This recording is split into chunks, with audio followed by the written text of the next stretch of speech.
So I met Guy like about 10 years ago, over 10 years ago actually, to a fellow value investor and dear friend of us, Monish Guy. And since then, of course, we all pray at the Buffett and Munger Church.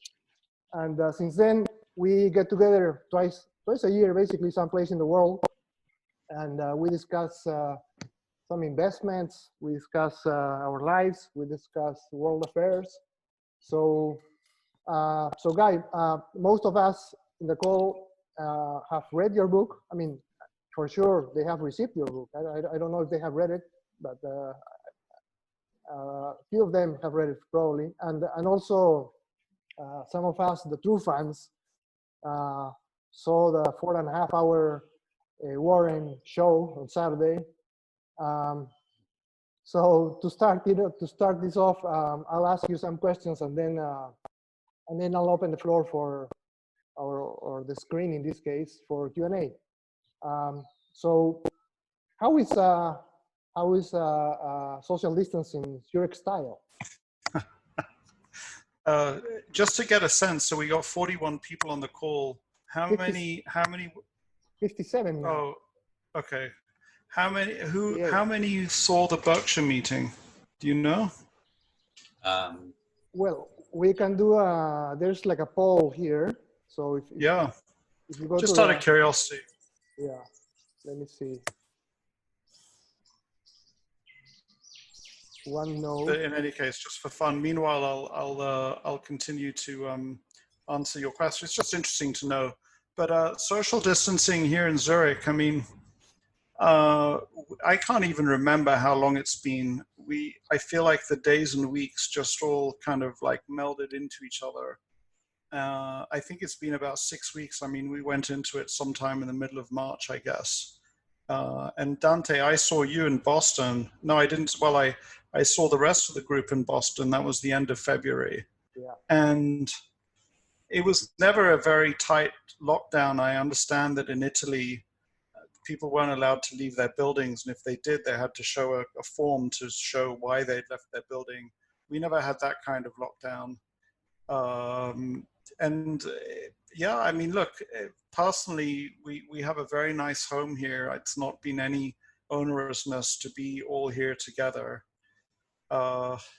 And now they're opening it up. So this week, beginning of this week, we could get haircuts again. Beginning of last week, we could go to certain garden centers. And next week, they're going to start with school. So, so that's lockdown in Zurich, Switzerland. Personally, there have been some things that I've quite liked.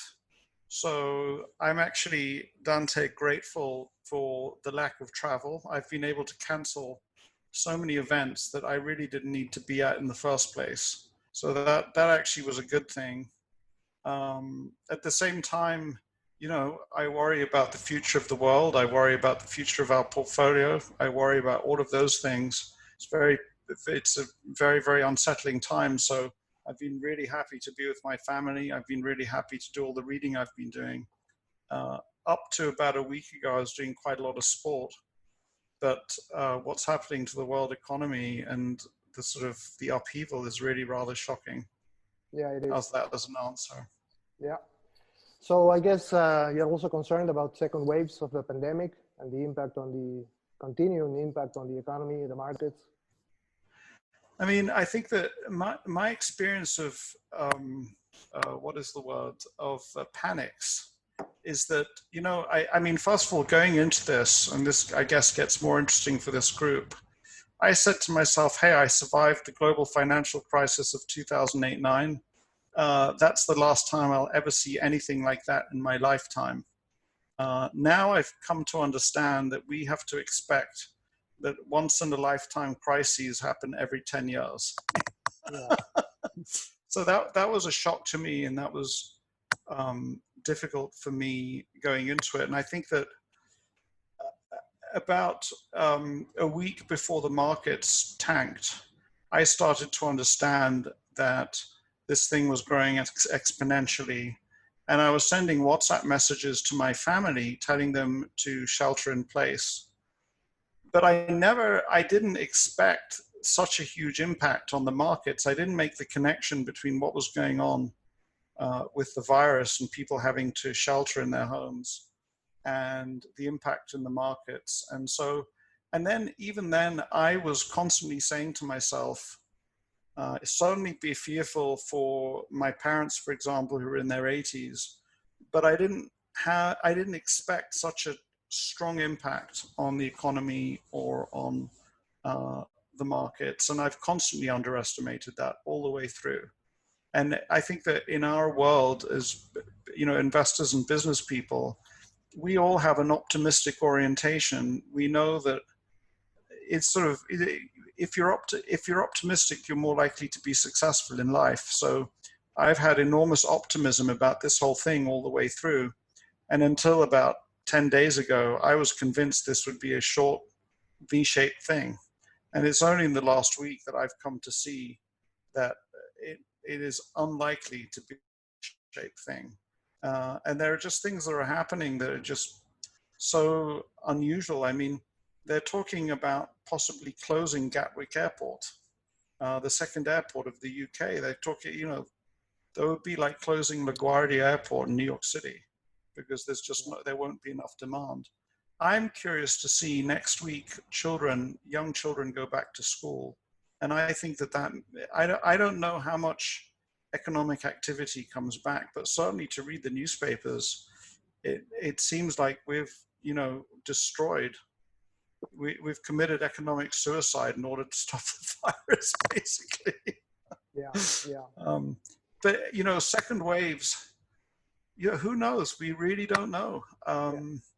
I still want to believe that this thing will go away as quickly as it came. But I've certainly been wrong all the way up to now, And I would tell you that the Berkshire Hathaway meeting on Saturday did not provide me with any greater comfort. I think we were all shocked to see that Warren in the month of April had not bought anything. In fact, he'd sold shares. He was a net seller of shares. It was kind of shocking. And it was also shocking to see him take a whole hour to talk to us about the history of the stock market declines of the 1930s. And basically sort of setting our expectations that we could have 20 years of horrible returns, if you like, and horrible economy. And so that was, I think many of the people that we know were kind of shocked by it. And I came out of it thinking, wow, maybe I should be holding more cash. Yeah, I see. So let's not get too gloomy.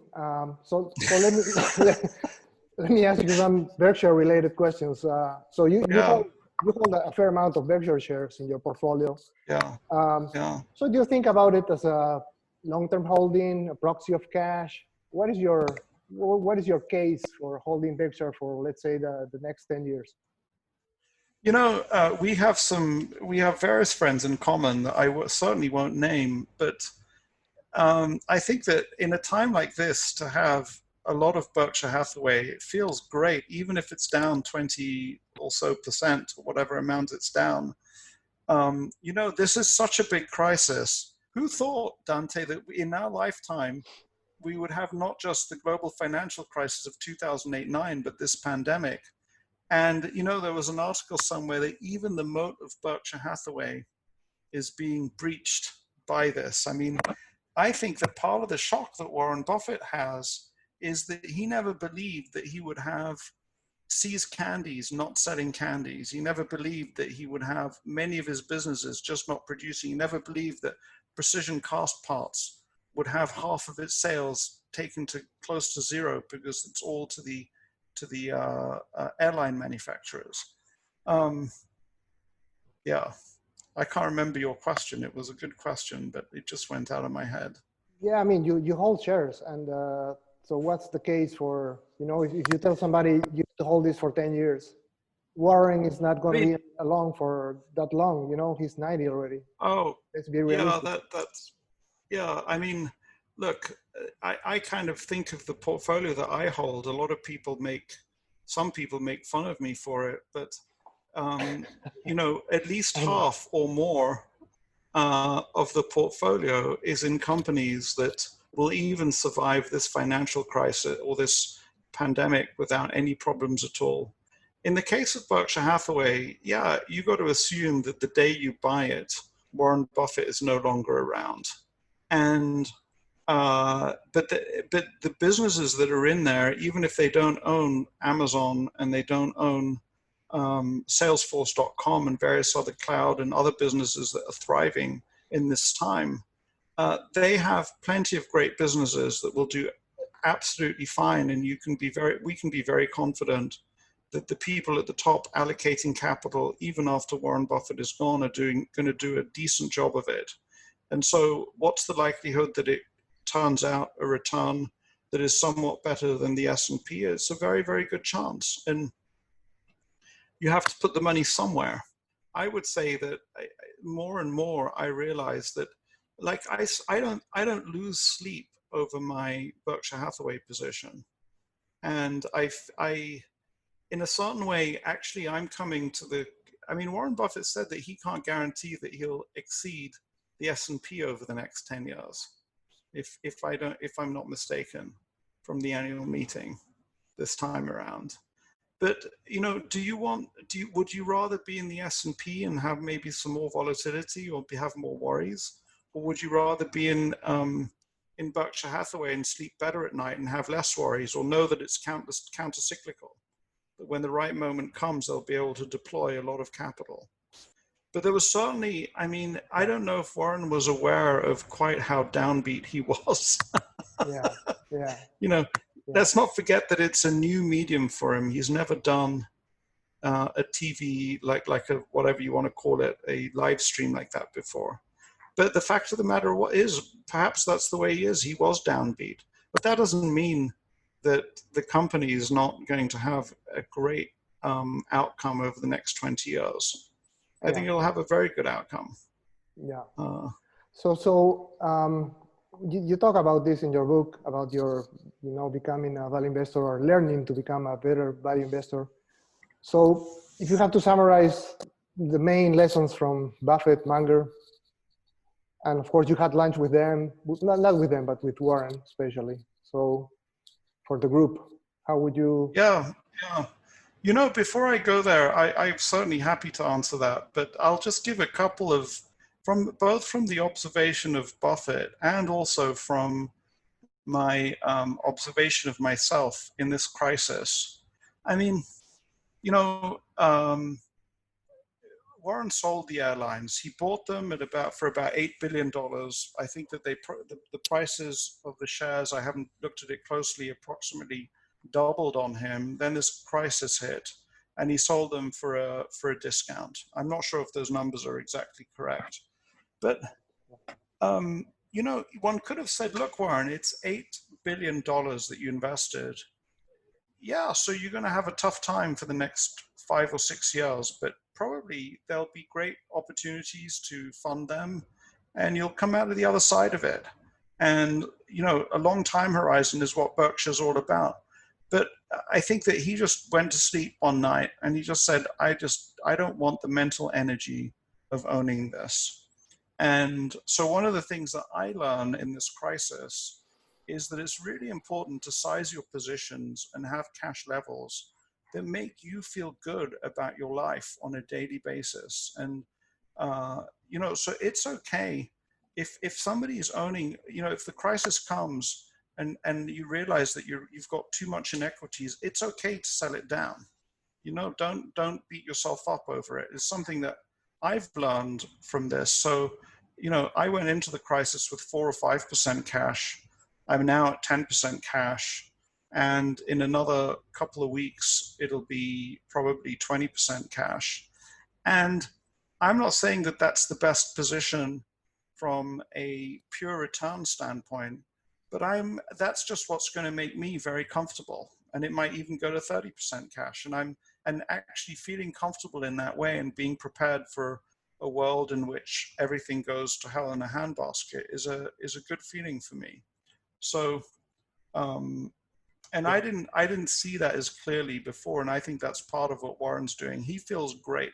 he doesn't like what's happening to the world, but he feels great with right now with 140 or so billion dollars in his pocket, ready to go. I mean, the lessons from the lunch, that, I just want to go back to that because it's something that I've been learning, is this idea of just position sizing. It's really, really important to get the position sizing right.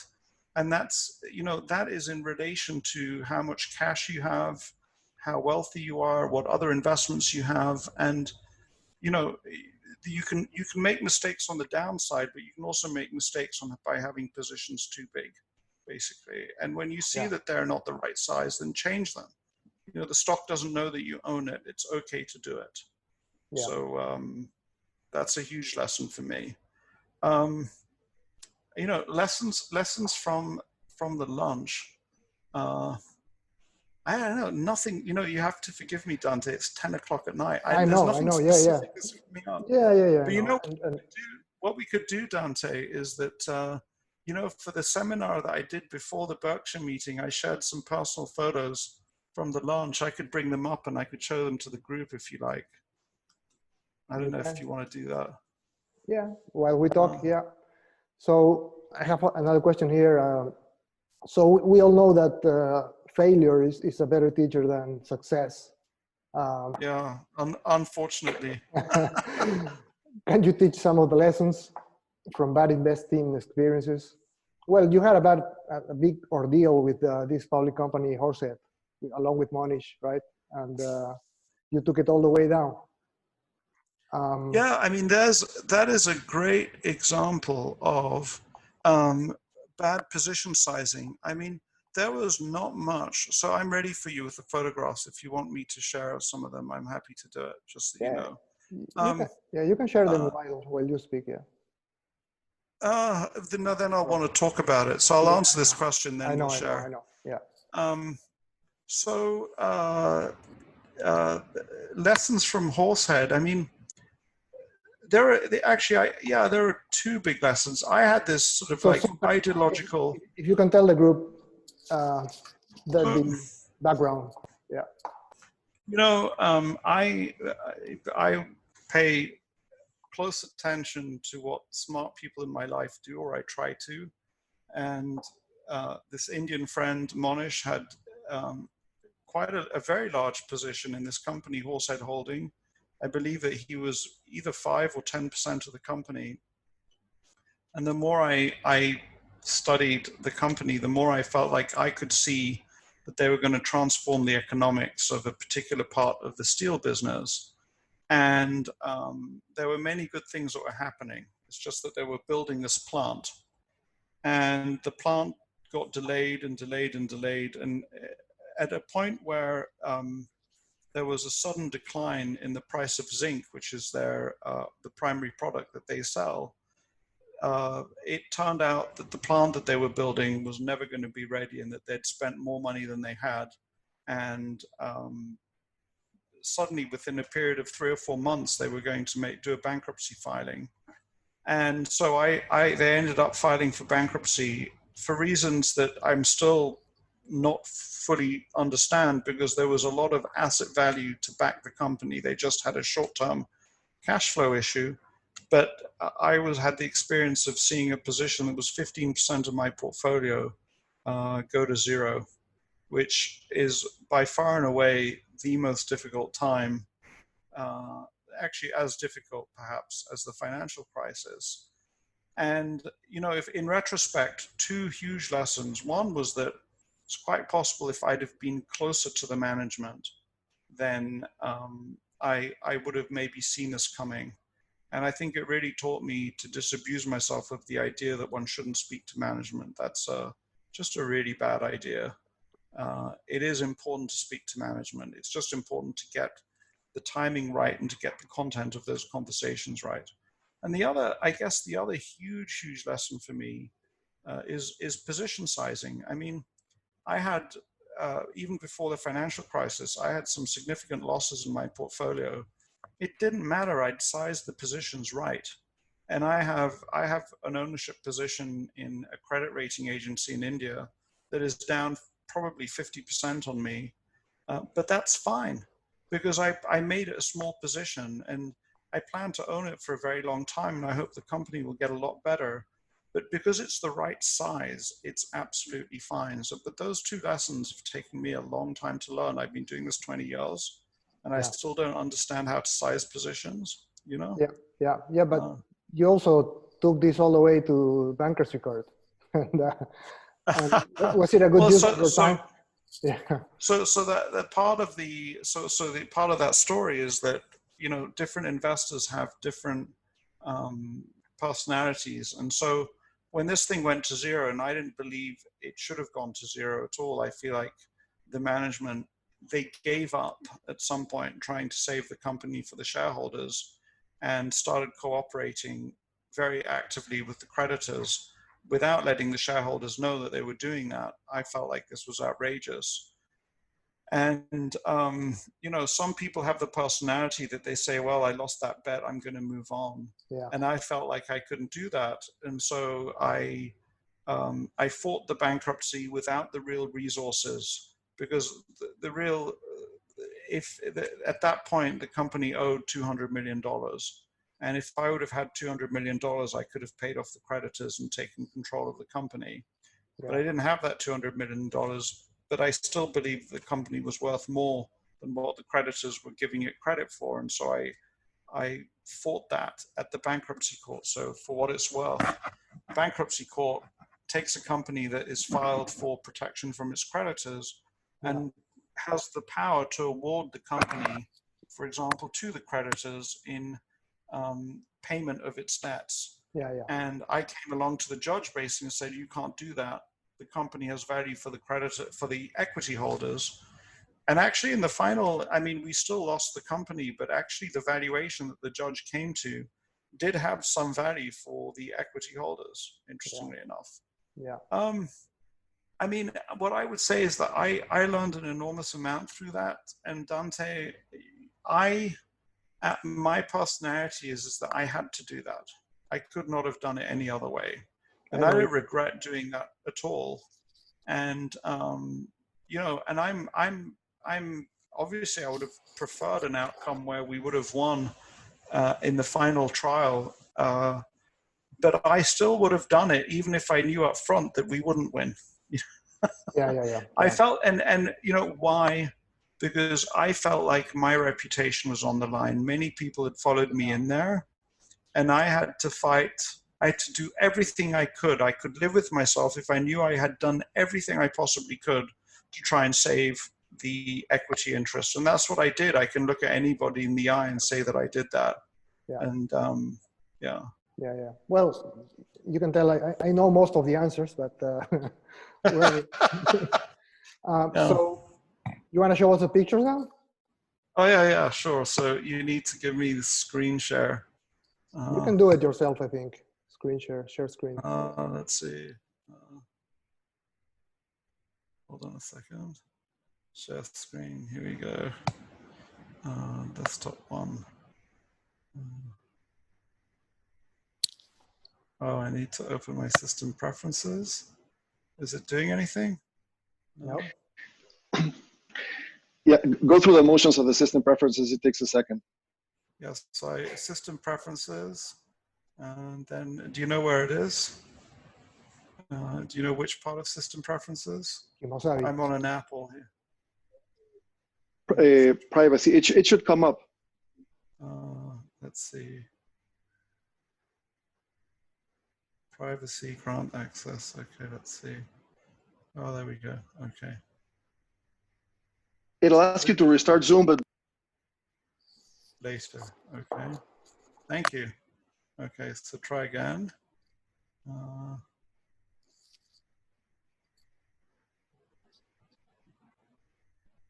Yeah, we can see them now.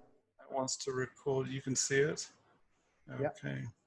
So there we go. I mean, this. I don't know how many. Have you seen these, Dante? You've probably seen them. But, yeah, I've seen them. Yeah. So it's just fun because I don't think these are in the public domain, but so that's the room at Smith and Walensky's, and you can see Warren Buffett over there and Monish's daughters left and right. And you can see that I'm having a whale of a time. And that's my wife. And this is the back of Monish's wife, Harina, and Monish is out of the picture. But for what it's worth, I had a cold at the time. I was a little sick because I was so nervous about meeting him and I so wanted him to like us. And you can see the Diet Cokes everywhere. In retrospect, I wish I'd ordered a really expensive wine. Well, not an expensive wine, but a nice wine in any case. And there we have Monish's daughters look so young. They're now fully grown. It's amazing. And I don't remember what's going on there. But and now they have on the walls there, I'm sure you've been there, Dante, there's some plaques with, so what else did I, well, that was the little room, and you can see that Smith and Walensky's in New York. And people in the tables outside knew that we were having that lunch. They were kind of enjoying watching us from a distance. But, and the time went by so fast. It was kind of frustrating how fast it went by. What else did I put up here? So then about the following year, we got invited to Warren's office and he gave us a tour. And so we got these photographs. So this is in his office. There's a photograph of his dad. Interestingly enough, his wife had died, but no photograph of his wife. And there was nothing in the too hard pile. So I sort of said, hey, Warren, you got to put something in the too hard pile. But not a very large office. And apparently these blinds are always down. He just never looks out. He has no interest. And pretty straightforward office. I mean, not much else to look at. And this is kind of like in the lobby of his office. So I can't remember exactly how it goes there. I think Debbie's office is, can you see my mouse?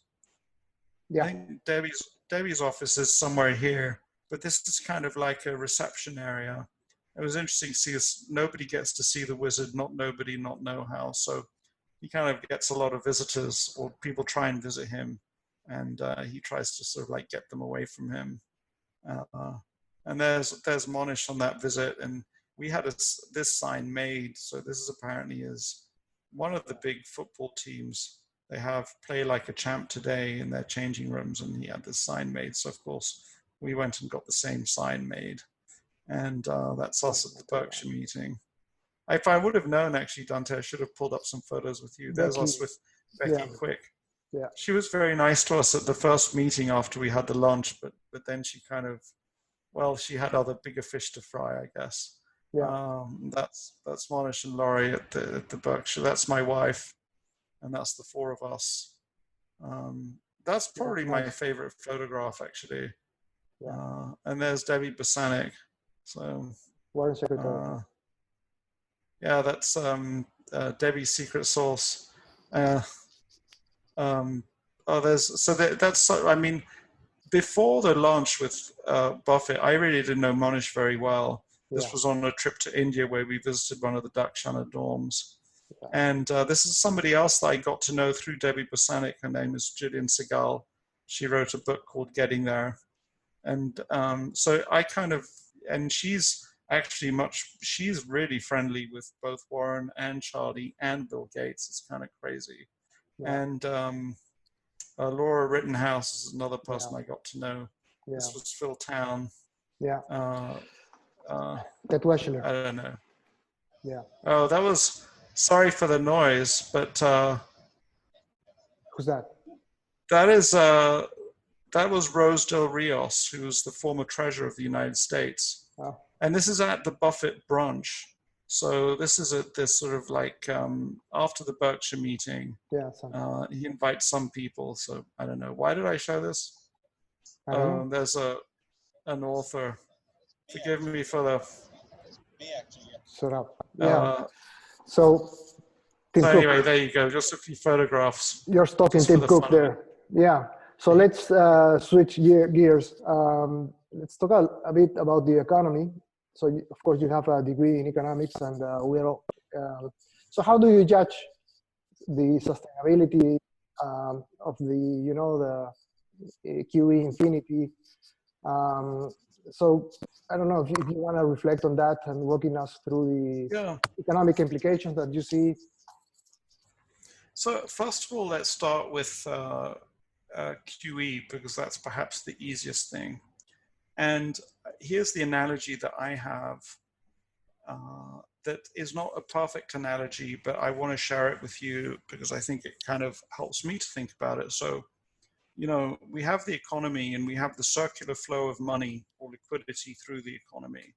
So we could, if we imagine for a second that the economy is a house and the circular, there's the liquidity, the money that makes everything work is like water flowing in pipes through the house. And we just imagine for a second that all the taps are on and we have a system for circulating the water back to the top of the house. And then it flows through all sorts of different pipes into sinks in the bathroom, into the shower, and what we need for a happy house in this special world is that the water's flowing nicely, and in some sinks it's half up, and in other sinks it's 1/4, and that's kind of like liquidity flowing through the system, if you like. And then there's something that takes the water from the top and recycles it back, from the bottom and recycles it back to the top. Now, you know, something that we've never really seen before, half the taps in the house are switched off.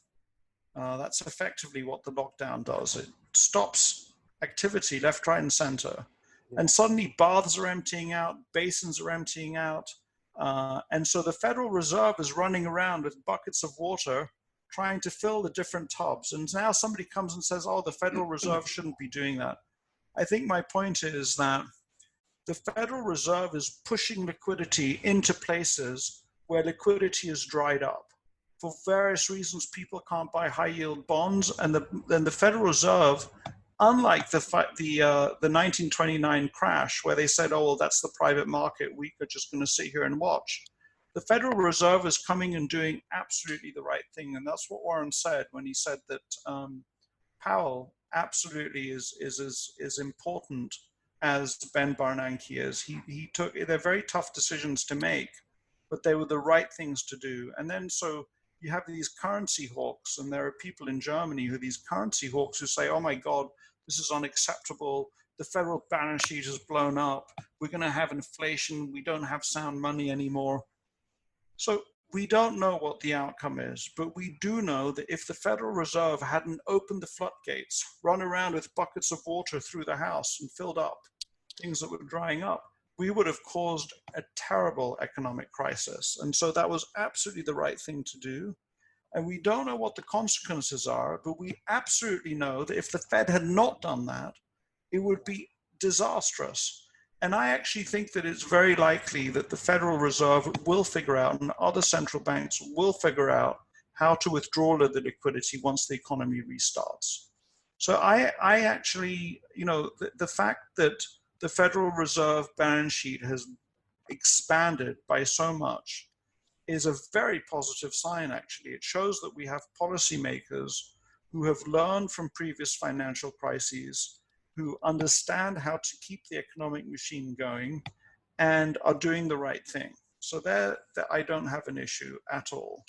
Okay. And then, you know, so if you go to the real economy, I mean, it's shocking. It's absolutely shocking to see 25 million unemployed. You know, that is just a scary, scary number. And who knows what the consequences of it are. And if you look at, you know, I mean, my little office, Dante, and, you know, the few mailings that we do, and of course, a lot of that got slowed down or stopped. And now, you know, we want to continue with the mailings, but, you know, the post office doesn't want to accept post that is going to countries outside of Europe. We don't have, you know, the things that we want to mail out, we don't have. So our little office supply chains are disrupted. And if our supply chains are disrupted, I can't even start to think what supply chains look like in the broader economy. So the disruption there is enormous. And I was already 3 or 4 weeks ago sort of saying, look, we need to, the damage from the economic shutdown is going to be greater than the damage from the loss of life because of the virus. And so I think that, I mean, when I look at it, I just say there is a very high likelihood that we have an enormous recession, huge, huge recession. But having said that, I think that there is a part of this story that the newspapers and the financial press want to scare us more. Well, it's not they want to scare us more, it's that they want to sell newspapers. And so the headlines scream, and we're in a fearful state. And so it's not going to be as bad as those headlines say. The reason why is that, again, government spending is going to stabilize. It's not going to replace the spending that is lost.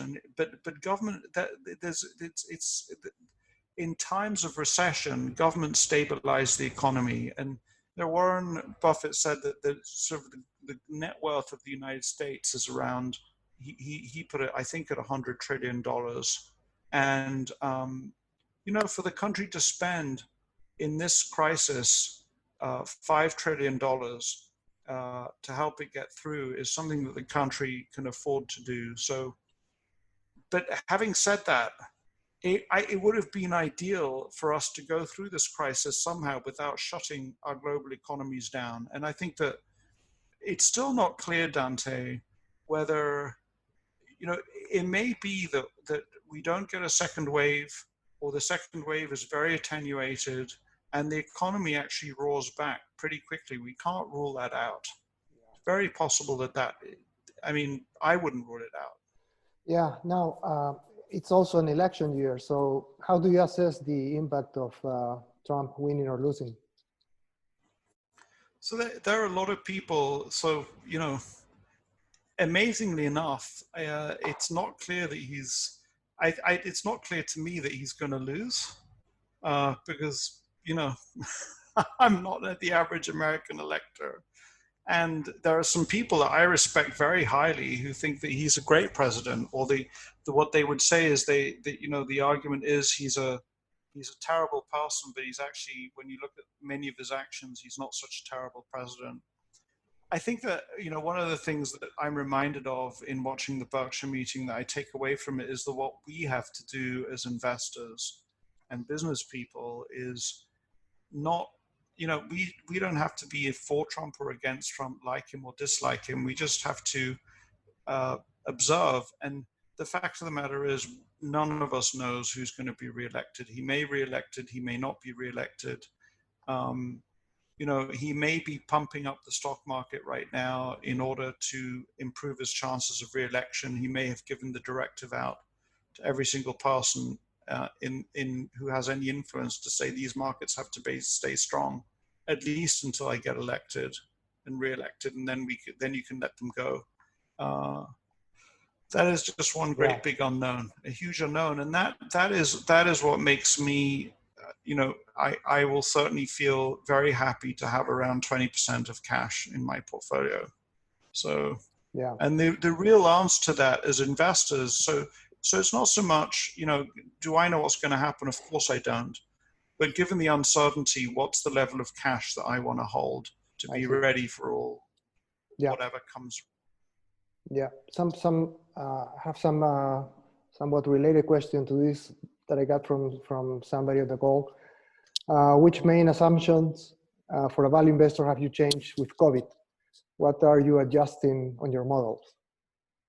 Yeah. So very much on the portfolio management side, we talked about that, how, the extreme importance of getting position sizing right, because if the position is the right size, it's not going to affect me too much if there's sudden extreme drawdowns.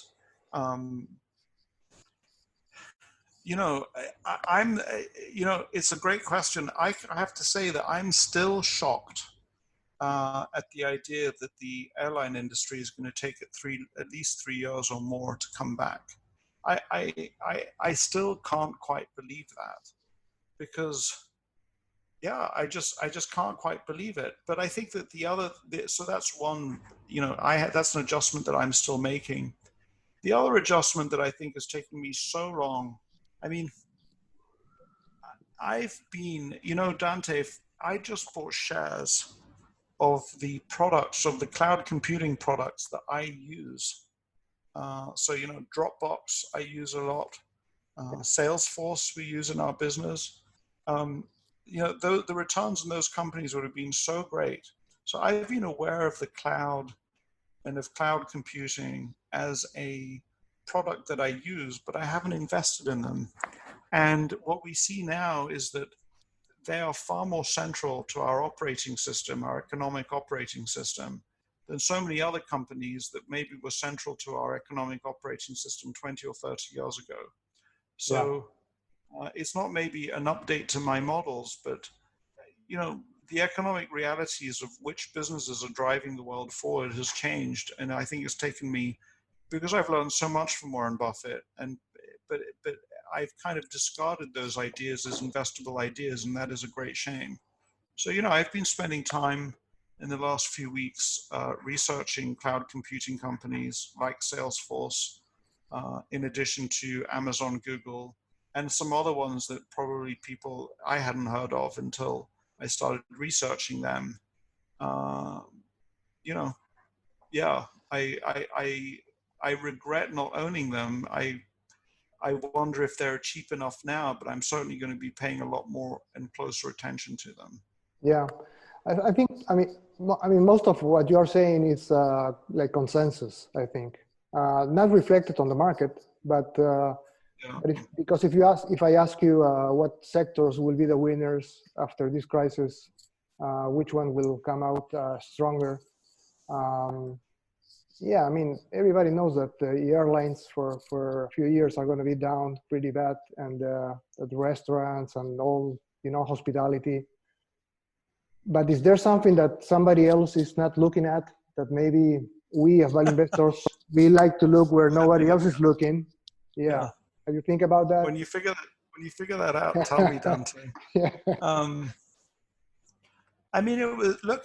It was really shocking to see that Warren had not bought anything. And in a certain way that has led a lot of people to believe that, the other shoe is not yet dropped. But not even TED or DOT. And they have this discretionary fund. I guess they manage like a 10 billion or so, and they haven't done nothing either. So that's also remarkable. Yeah. So no, I don't have anything nothing to add. Hugely insightful to share. I would say this, and this is not, so having been an investor, a professional investor through the financial crisis of 2008-9, there are so my experience of that crisis sort of colors this one. And at the end of the day, that crisis lasted about 6 months, and then it was in a certain way over. And the world can change so quickly, and one's view of the world can change so quickly, and we don't even realize that we're becoming overly focused on some things that once the crisis is over will be done. And these people who write newspaper articles saying the world has changed forever, or people will never visit a restaurant for another 3 years, and we're going to have rules on social distancing. It's possible that we actually solve, either we get a vaccine or we solve those problems very quickly. Maybe it may be that they manage to prove that actually the only kinds of events where the virus is spread are certain kinds of social events where people get very close to each other. But if you're walking through an airport terminal, if you're sitting on an airplane, there are many, and I've no doubt that Boeing and Airbus are figuring out right now how to disease-proof their airplanes. And it may be that, flying comes back, maybe not right away, but quite quickly. I'm still astounded that, think of 9/11, the day of 9/11. I remember saying to myself, who will ever fly in a plane ever again? There was this feeling the world has changed forever.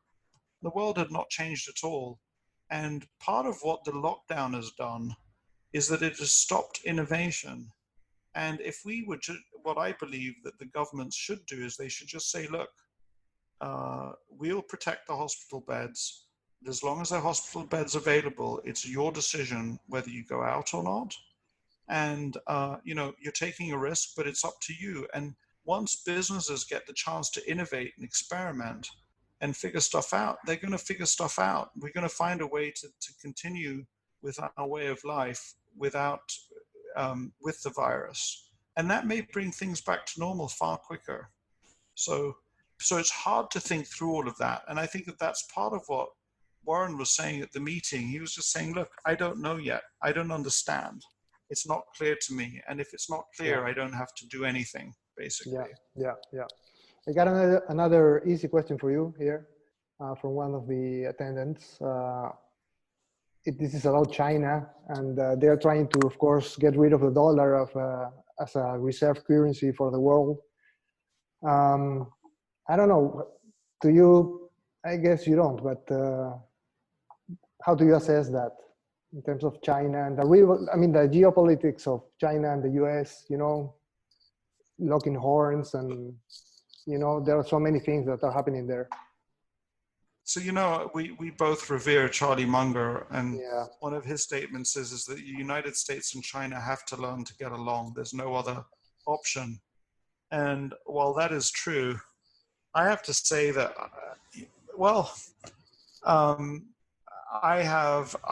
I am not a Trump supporter, I promise you, but I happen to believe that China covered up the origins of the virus.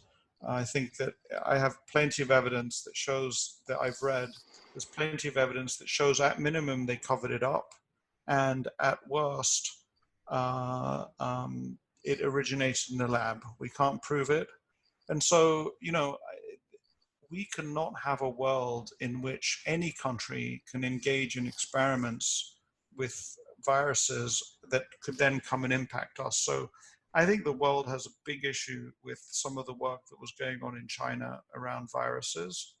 I think that if I understand from reports that I've read, there were real issues in getting personal protection equipment, PPE, from factories in China. And I've read stories that say that China was not playing fair in a certain way. They were kind of saying, we'll only supply these things to you if you behave in a certain way.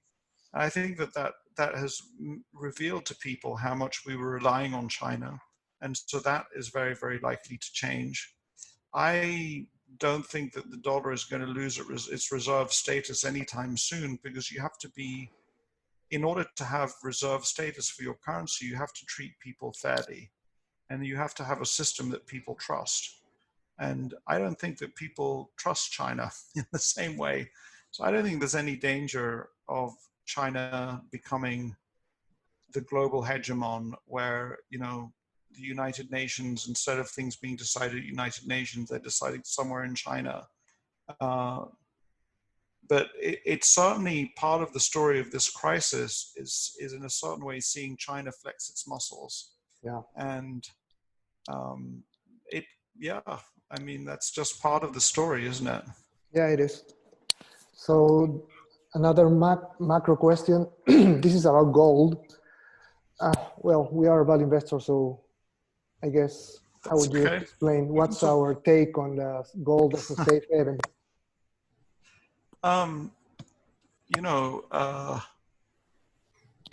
It's shiny and it's very nice to look at.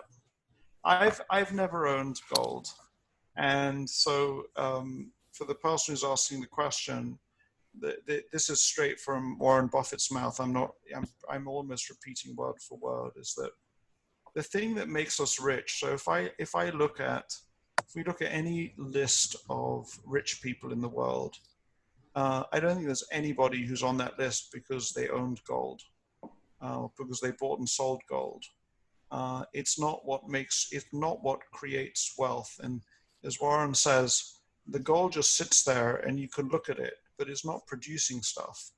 The people who are at the top of the Forbes lists or the rich people's lists, by and large, are people who were in great businesses for long periods of time. So in the United States, I think of people like the Walton family who owned Walmart, or I think of the Kroc family who owned McDonald's, or you think of the Buffett family who owned Berkshire Hathaway. And so you want to have the vast majority of your savings in, I think, productive businesses that can grow long term the way Walmart and McDonald's and others have and did. And then, the question is, how do you hold cash? What ways do you do it? I mean, Warren Buffett, he was very clear. He said, they won't own commercial paper even. They buy treasury notes, T-bills, obligations of the US government. Some people say, I don't trust the US government. I want gold. But the price of gold fluctuates and you have to pay tax on the capital gains if you have them. But look, Dante, gold is a way of holding cash, and if you want to hold gold, I mean, it's a lot of work basically, because you're not expecting a return on it. So, and if you're looking for protection for inflation, I think there are other better ways to get protection from inflation. Yeah. So we are getting closer to 4 p.m. I have a few more questions here. I don't know, maybe we can keep going. Maybe some people, if they have something else to do, they can disconnect. So maybe we can do some more, some quicker or shorter answers. So when you are analyzing and making an investment decision, do you rely on the opinion of analysts, or do you rely on your own work and opinion? Yeah. So I think that the way I used to be, Dante, is that I was very suspicious of anyone who wasn't me and who wasn't somebody that I respected. And the analogy that I've used in terms of either using research or talking to management is, the using a chainsaw. The chainsaw is a very dangerous instrument. You easily cut off your arm or a leg with a chainsaw without thinking too much. And so, but my reaction in the past was, therefore, I should never touch a chainsaw. But if I'm in the forest and I need to cut down a tree, to take out my penknife, to not use the chainsaw is ridiculous. And it's a dangerous tool, but you should use it. So I think that all of these things, talking to management, talking to analysts, reading analyst reports, are in a certain way dangerous tools, because they have probably an axe to grind. They're trying to convince us to do something. Yeah. But like the chainsaw, that doesn't mean we don't look at it. We read the instructions, we understand the dangers, and then we use it. Of course we use it. We need all the help that we can get.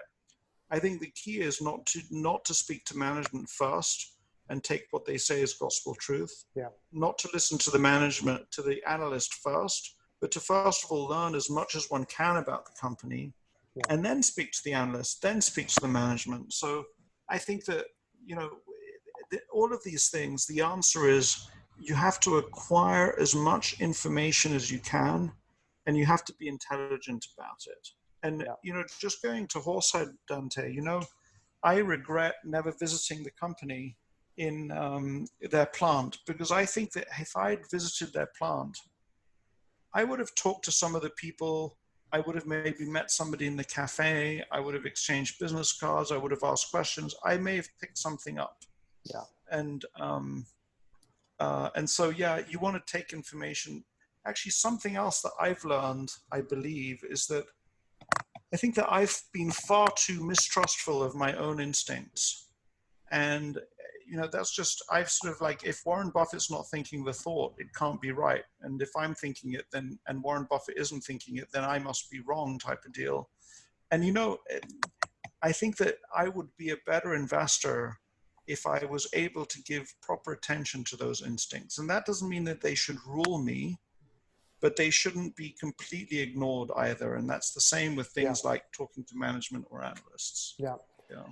So how do you source for investment ideas? Where do the ideas come from? How does the process work? So Warren Buffett, the way he answers a question like that is he says, well, I just start at the A's. Yeah. And so just for everybody's benefit, that is a way of not answering the question. But I think that the thing is, we have to use all of our intelligence and all of our abilities and all of the particular things that we have in our lives to move forward with that project of coming across the very best possible investment ideas. And I'm reminded in either the first or the second Gulf War, this famous general Norman Schwarzkopf was being asked by a journalist, which way are you going into Iraq? And Norman Schwarzkopf answered the journalist by saying, let me tell you, we're going underneath, we're going around, we're going over. Every way you can think of us going into Iraq, we're going in that way. And I think that, when it comes to investing, any potential source of an idea is potentially a good source. And somebody who is intent on becoming better should not rule out any of them, whether that's value line, talking to your friends, attending the Berkshire meeting. It's all part of that search. And so what do I do is perhaps more interesting. I try to read the letters of other managers and try and understand and see what's going on. I just received the letter of a guy called Scott Miller from Greenhaven Asset Management. Yeah, pretty good. In it, he described, he's a lovely guy. In it, he describes 3 small companies, and I'm going to go and read up on them and try and understand. And in another, I discovered that Mike Burry is one of my investors used to work at a company called GameStop. And Mike Burry, the famous guy from the movie The Big Short, is he's a 5% shareholder of GameStop. So there's something going on at GameStop that I want to go and look at and pay attention to. So at the same time, when I was taking a shower this morning, I was thinking to myself, well, when I have 20% cash, that'll be $40 million in my fund. Because by the way, Dante, I'm no longer at $250 million. I'm at 200 million, just to be clear. A little more, but that's life in a big city. That's all right. And I was asking myself, what company could I find which have maybe $100 billion worth of debt that is not, because they're stressed, is trading at 50% of the value of the face value of the debt, where I could maybe acquire control of the company 50% of the face value. So I had that thought in the shower, and I said to myself, why don't I pull together a screen on Bloomberg in this case to see what comes up? So I'm going to do a search for companies with approximately $100 million worth of debt and just see what comes up. And so I'm looking at that. But something else that I'm doing is when I do those screens, I'll get 5 candidates that I'll look at. Most likely, every candidate is going to be a piece of shit, excuse my language. But I'll write to the managers of those companies anyway. I'll send them a copy of my book and a copy of the annual report. So you can see that I'm finding it's the same as Norman Schwarzkopf. Keep working as a line of attack until you see a better way to do it, and I'm trying to improve. Yeah, so how do you handle, or avoid information overload? I mean, there's a lot of publications and books and blogs and, so there's a lot of information. How do you manage that?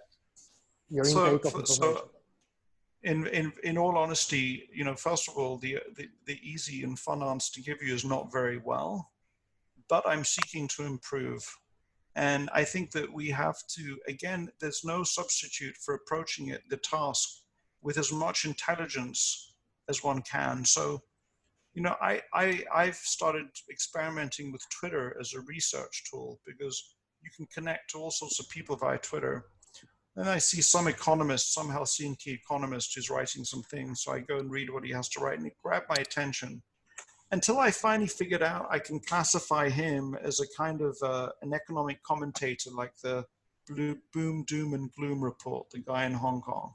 So, one needs to classify one's sources and ways of doing research until you find what is most useful and what is not. And so,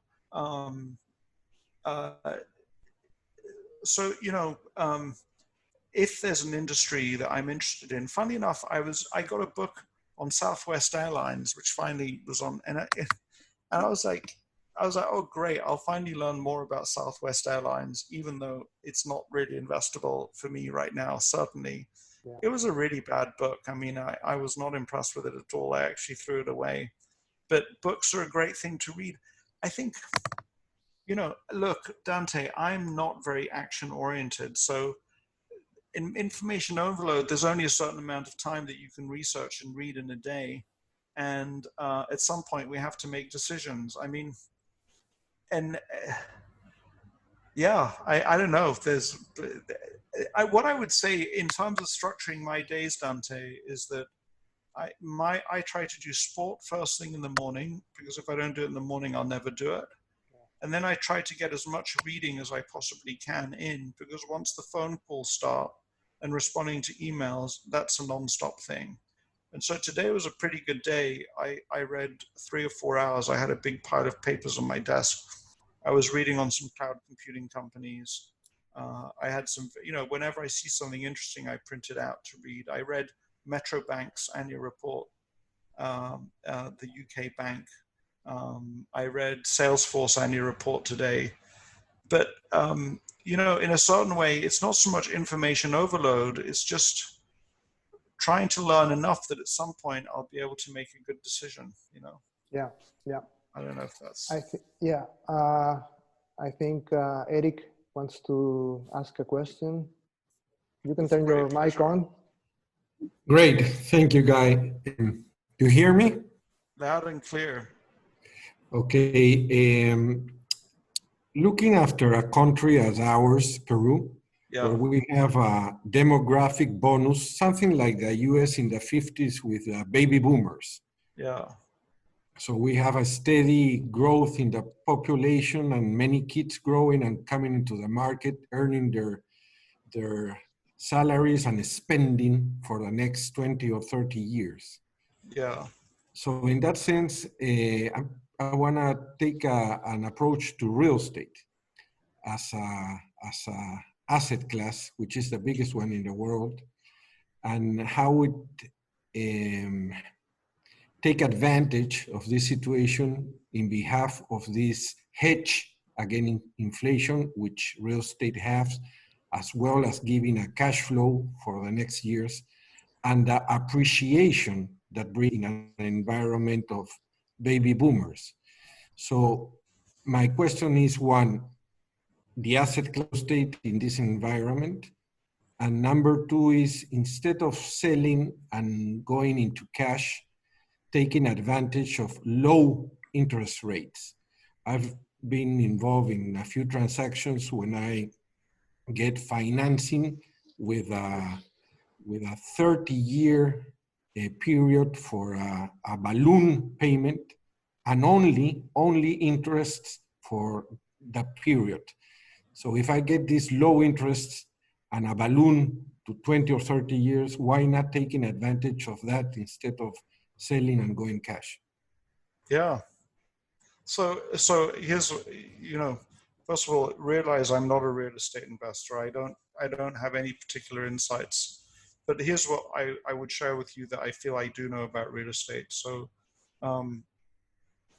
real estate is extraordinarily forgiving of bad management. So, you have some companies where if you don't manage the company right, you don't have any value left. And it's really nice to know that when you buy an apartment building or if you buy an office building, you can't be guaranteed it, but management is not that important an issue so long as the real estate is high quality and is in a good place. Real estate is also something that I think is really wonderful about real estate is it's so extraordinarily local. So, you really need to, there's nuances to, what part of the building it is, what neighborhood, all of those things, which mean that a local investor can really do well with it and can apply insights that are not too hard. You don't have to be some big financial whiz kid to be able to do that. So those are a couple of things that I think make real estate a fantastic asset class, especially for individual investors. On the negative side, real estate is very, very capital intensive. So, you build a house, you buy a house or an apartment, you can put one family in it, or you can put one tenant in it. You can't put multiple tenants into it. You can't increase the capacity. You have to buy a new apartment or you have to buy a new office in order to do extra rent. And so the capital intensivity is not is not positive. And that's why a lot of people want to fund the real estate purchases with credit, and especially potentially at very, very low interest rates. If they're just giving money away, why not? Just one other thing that I've understood about real estate is that the real estate that you're going to buy for investment is probably very different to the real estate that you're going to buy to live in. So my best evaluation is that the running costs of a multifamily unit or a multi-office unit are far lower than owning different pieces of property. And so you want to pay careful attention to the operating characteristics of the properties that one buys. Lastly, one wants to pay attention to the replacement cost. What would it cost to replace this piece of real estate? But with, so that is an extraordinary asset class. And I actually think that, I would love to one day control or own an operating business. And if I don't succeed in doing it in some manufacturing or other kind of cloud, I don't know what, maybe I'd end up doing it in real estate. I think it's a very valid asset class. I just tell you that I recently bought a house in London, and they were just giving money away. They were offering money at 2%. And I ended up buying it for all cash. And the interest rate would have been very low, but I was really, really happy to buy it for cash. At the end of the day, there's something really nice about knowing that you own something without having to talk to a bank, without anybody having any rights over you with that property, is a really wonderful thing.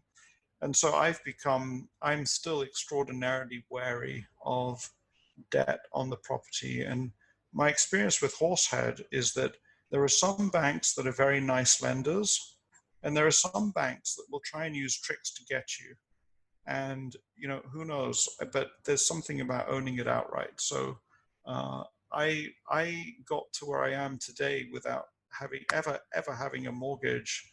So did my father get to where he is without ever having a mortgage.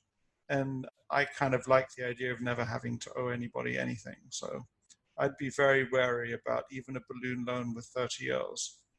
Can we have a meeting in your London house? Larry's work? Oh, that would be nice once we finish it. Where is it? We haven't been able to go there. Where's located? It's in Richmond, southwest of London. I see. Okay, I have one question here from Diego. What is the best way to go from success to significance? From success to significance. Well, that assumes that I've experienced both. I may not have. Have a wife that loves you.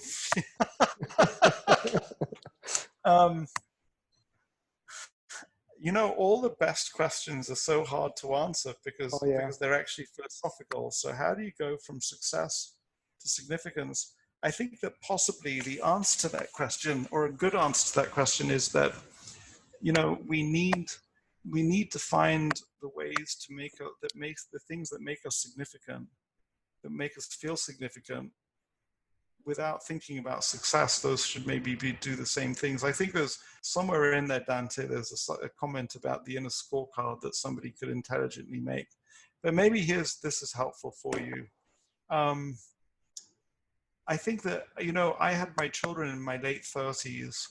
I would have found it very hard, I think, to turn 40 without having had children, without being married.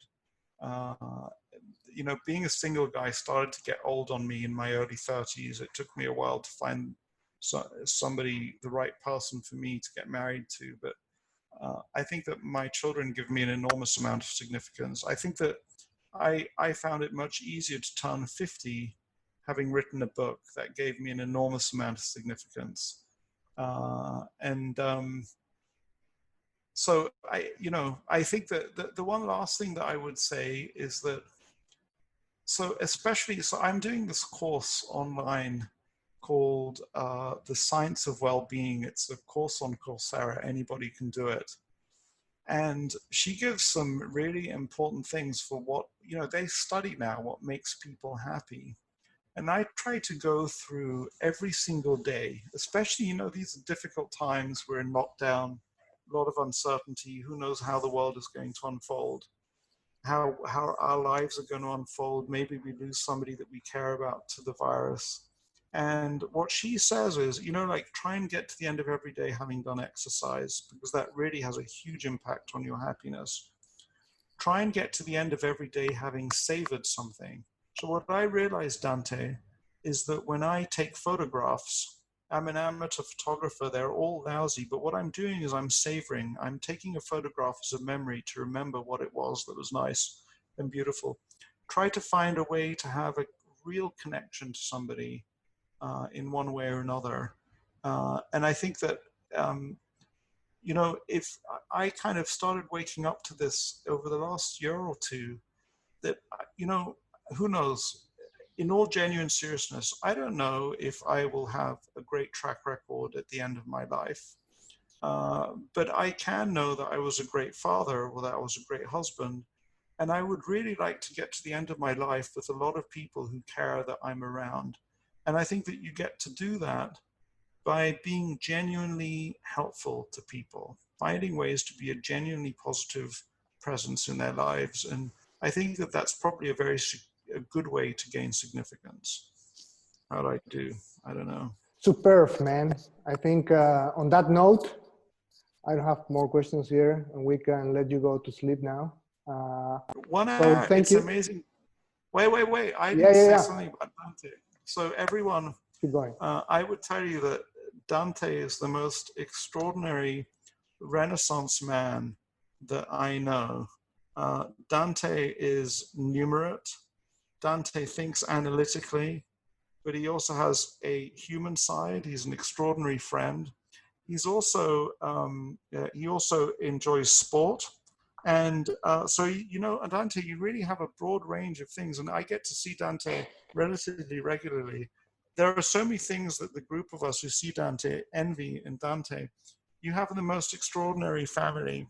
And it's beautiful to see you gaining significance by sharing a resource who's a friend of yours, in this case, me, with some of your friends and some of your network. And that's really lovely. And it's a great thing that you're doing. And please, everyone, be a friend to me by appreciating Dante. He's a force for good in the world. He's certainly a force for good in Peru. I'm blushing here, man.